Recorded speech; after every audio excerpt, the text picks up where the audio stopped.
सानवी अपने कमरे की बालकनी में खड़ी थी जब उसने देखा कि एक नया लड़का उनके अपार्टमेंट के नीचे खड़ा है। वह नीली जीन्स और सफ़ेद शर्ट में था और उसका चेहरा सादगी से भरा हुआ था। उसकी आंखें गहरी थीं और चेहरे पर हल्की मुस्कान थी। सानवी उसे देखकर थोड़ी हैरान थी क्योंकि उसने पहले कभी इतना सादा और आकर्षक लड़का नहीं देखा था। तभी उसके पिता रमेश की आवाज़ सुनाई दी, सानवी नीचे आओ, तुमसे किसी से मिलवाना है। सानवी नीचे गई और अपने पिता के साथ उस लड़के को देखा। रमेश ने कहा, सानवी, यह अर्जुन है, हमारा नया ड्राइवर। अब से ये तुम्हें कॉलेज और जहां भी जाना हो ले जाएगा। मेरे लिए हर बार तुम्हें छोड़ने जाना मुश्किल होता है, इसलिए मैंने अर्जुन को रखा है। सानवी ने आश्चर्य से अर्जुन को देखा। वह करीब 25-26 साल का था, लंबा, सांवला और उसकी आंखों में एक अजीब सी शांति थी। सानवी को विश्वास नहीं हो रहा था कि इतना साधारण सा दिखने वाला लड़का उनका ड्राइवर है। रमेश ने अर्जुन से कहा, अर्जुन, यह मेरी बेटी सानवी है। इसे जहां भी जाना हो तुम साथ रहना और गाड़ी ध्यान से चलाना। अर्जुन ने सिर झुकाकर कहा, जी सर, आप चिंता न करें, मैं पूरी जिम्मेदारी से काम करूंगा। उसकी आवाज में आत्मविश्वास था, लेकिन वह नजरें झुकाए हुए था। रमेश ने उसे गाड़ी की चाबियां दी और कहा, सुबह 7:30 बजे आ जाना। तुम्हारी ड्यूटी रात 7:30 बजे तक होगी। ये कहकर रमेश अपने काम के लिए निकल गए। सानवी ने अर्जुन को देखकर मुस्कुराते हुए कहा, तो तुम हमारे नए ड्राइवर हो।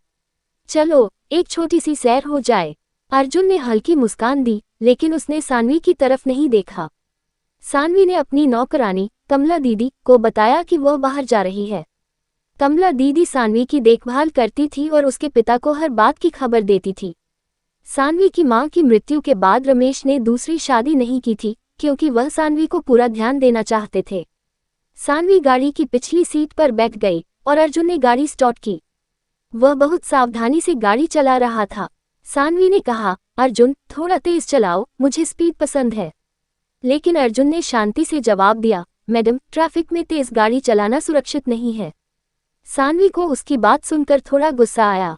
उसने कहा, तुम तो बिल्कुल मजेदार ड्राइवर नहीं हो। मेरा पुराना ड्राइवर तो बहुत तेज गाड़ी चलाता था। अर्जुन ने कोई जवाब नहीं दिया और चुपचाप गाड़ी चलाता रहा। सानवी ने सोचा कि वह अर्जुन का टेस्ट लेगी। वह देखना चाहती थी कि क्या अर्जुन भी पिछले ड्राइवर की तरह उसकी तरफ गलत नजरों से देखता है। लेकिन अर्जुन ने एक बार भी उसकी तरफ नहीं देखा। सैर के बाद सानवी घर लौट आए और उसे एहसास हुआ कि अर्जुन सचमुच एक शरीफ और जिम्मेदार लड़का है। सानवी की जिंदगी में सब कुछ था, लेकिन वह अंदर से बहुत अकेली थी।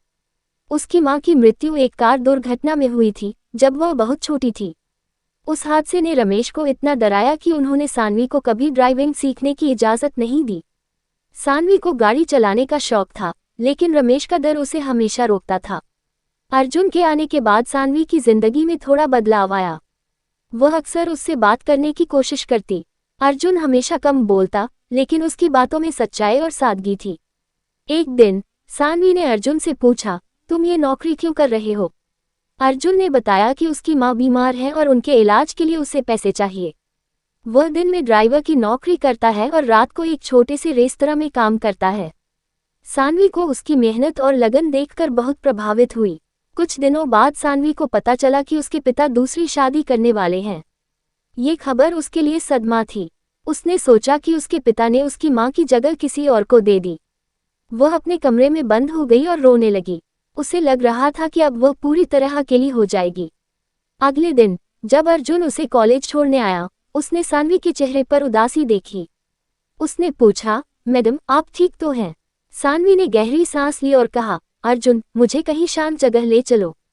अर्जुन उसे दिल्ली के बाहरी इलाके में एक सुनसान पार्क के पास ले गया। वहां सानवी ने अर्जुन से अपने दिल की बात कही। उसने बताया कि वह अपने पिता की दूसरी शादी से दुखी है और उसे लगता है कि अब कोई उसका नहीं है।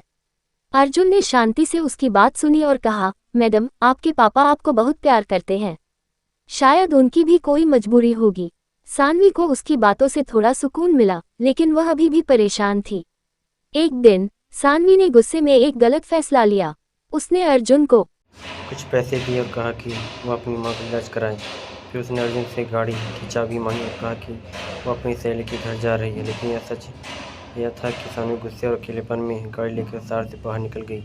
वह तेज रफ्तार में गाड़ी चला रही थी। तब अचानक उसकी गाड़ी एक पेड़ से टकरा गई। उसे गंभीर चोटें आई और उसे अस्पताल ले जाया गया। जब सानवी को होश आया तो वह अपने माता पिता को अपने पास रोते हुए देखकर हैरान रह गई। रमेश ने कहा, सानवी, तुमने यह क्या कर लिया? मैंने दूसरी शादी तुम्हारे लिए की थी। मैं चाहता था कि तुम्हारी शादी से पहले मेरे घर में एक औलाद हो जो तुम्हारा ध्यान रखे। मैं नहीं चाहता था कि तुम अकेले रहो। सानवी की सौतेली माँ अनीता भी वहाँ थी। सानवी से प्यार से बात की और कहा, मैं तुम्हारी माँ की जगह नहीं लेना चाहती, मैं बस तुम्हारी दोस्त बनना चाहती हूँ। सानवी को अपनी गलती का एहसास हुआ। उसने बिना समझे अपनी सौतेली माँ के बारे में गलत सोच लिया था। रमेश ने सानवी की खुशी के लिए अर्जुन से बात की। अर्जुन ने बताया कि वह सानवी को बहुत सम्मान करता है, लेकिन वह अपनी माँ के इलाज के लिए मेहनत कर रहा है। रमेश ने अर्जुन की माँ का इलाज शुरू करवाया और सानवी और अर्जुन की शादी का फैसला किया। कुछ महीनों बाद सानवी और अर्जुन की शादी होगी। अर्जुन ने ड्राइविंग की नौकरी छोड़ दी और एक छोटी सी दुकान शुरू की। सानवी ने भी अपने पिता का घर छोड़कर अर्जुन के साथ एक साधारण जिंदगी अपनाई। वह अपनी सौतेली माँ के साथ भी अच्छे से रिश्ते बनाए रख ली। सानवी ने अपनी गलती से सीखा कि रिश्ते को समझने के लिए समय और धैर्य चाहिए। उसने जाना कि हर किसी को अपनी ज़िंदगी में खुशी चुनने का हक है। सच्चा प्यार और रिश्ते पैसे रुतबे पर नहीं बल्कि विश्वास और सादगी पर टिके होते हैं।